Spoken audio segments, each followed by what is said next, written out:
Lahore high court نے مریم نواز کا passport واپس کرنے کا حکم دیا ہے۔ ہائی کورٹ نے مریم نواز کی پاسپورٹ حصول کی متفرق درخواست پر سماعت کی۔ چیف جسٹس کی سربراہی میں 3 رکنی بینچ مریم نواز کی درخواست پر سماعت کی اور اس کے بعد یہ حکم دیا گیا ہے کہ مریم نواز کو ان کا پاسپورٹ واپس کیا جائے۔ چودھری شوگر ملز کیس میں یہ پاسپورٹ ضبط کیا گیا تھا۔ پچھلی پیشی کے اوپر نیب کی جانب سے موقف اختیار کیا گیا تھا کہ انہیں مریم نواز کا پاسپورٹ واپس کرنے پر کوئی اعتراض نہیں، اور تقریباً 4 سال کے بعد لاہور ہائی کورٹ نے مریم نواز کا پاسپورٹ واپس کرنے کا حکم دیا ہے۔ لاہور ہائی کورٹ کے چیف جسٹس امیر بھٹی کی سربراہی میں 3 رکنی بینچ نے اس معاملے کی سماعت کی۔ متفرق درخواست دائر کی گئی تھی مریم نواز کی جانب سے، اور اب اس پر یہ فیصلہ سنا دیا گیا ہے کہ مریم نواز کا پاسپورٹ واپس کیا جائے۔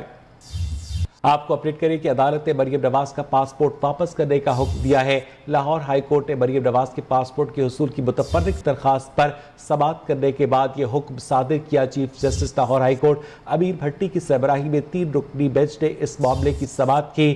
مریم نواز کا پاسپورٹ 4 سال پہلے چودھری شوگر ملز کیس میں نیب کی جانب سے ضبط کیا گیا تھا، لیکن پچھلی پیشی کے اوپر نیب کی جانب سے یہ موقف اختیار کیا گیا کہ انہیں مریم نواز کو پاسپورٹ واپس کرنے پر کوئی اعتراض نہیں۔ تفصیلات جانیں کہ اپنے نمائندے شعیب علی سے۔ شعیب، کیا بتایا گیا عدالتی فیصلے میں؟ جی بالکل، chief justice Lahore high court کی سربراہی میں 3 رکنی بینچ نے آج مریم نواز کی جانب سے پاسپورٹ کی واپسی کے لیے دائر متفرق درخواست پر سماعت کی ہے، اور اس حوالے سے فریقین کے دلائل سننے کے بعد اپنا فیصلہ سنا دیا ہے۔ عدالت نے مریم نواز کو ان کا پاسپورٹ فوری طور پر واپس کرنے کا حکم دیا ہے۔ آج جب سماعت کا آغاز ہوا تو مریم نواز کے وکیل امجد پرویز ایڈوکیٹ نے اپنے دلائل میں عدالت سے کہا کہ مریم نواز کے خلاف 4 سال گزرنے کے باوجود اب تک تفتیش مکمل نہیں کی گئی، اور نہ ہی اس کیس میں ریفرنس دائر کیا گیا ہے۔ اس پر چیف جسٹس نے ان سے استفسار کیا تھا کہ آپ نے پاسپورٹ کی شرط کو سپریم کورٹ میں چیلنج نہیں کیا، جس پر ان کا کہنا تھا کہ اس دور حکومت میں اتنے کیسز بن رہے تھے اور انہیں پتہ نہیں تھا کہ مزید کتنے کیسز بنائے جائیں گے، جبکہ مریم نواز یہ چاہتی تھی کہ ریفرنس دائر ہوتا تو وہ اپنے خلاف الزامات کا دفاع کرتی۔ ان کا کہنا تھا ریفرنس دائر کرنے میں تاخیر کرنا قانون کا غلط استعمال کرنے کے مترادف ہے۔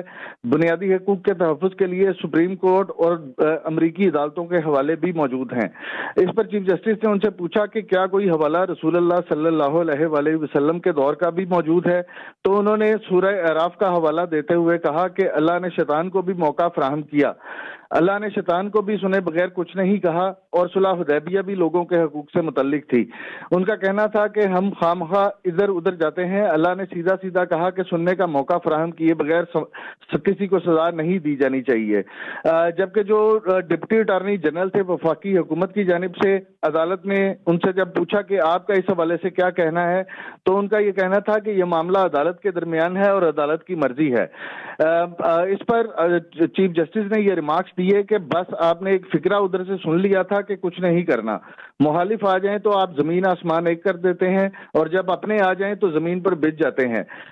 اس پر پروسیکیوٹر جنرل جو ڈپٹی پروسیکیوٹر جنرل نیب کے تھے، ان کا کہنا تھا کہ نیب کے ترمیمی آرڈیننس کی روشنی میں انہیں علم نہیں کہ چودھری شوگر ملز ریفرنس ان کے دائرہ اختیار میں آتا ہے یا نہیں، جبکہ ان کا یہ بھی کہنا تھا کہ مریم نواز کے خلاف اب کوئی تفتیش زیر التوا نہیں، اور نیب کو مریم نواز کے پاسپورٹ کی مزید کوئی ضرورت نہیں ہے۔ عدالت نے فریقین کے دلائل سننے کے بعد مریم نواز کا پاسپورٹ واپس کرنے کا حکم دے دیا ہے۔ جی اچھا شعیب، یہ بتائیے گا کہ پچھلی سماعت پر کیا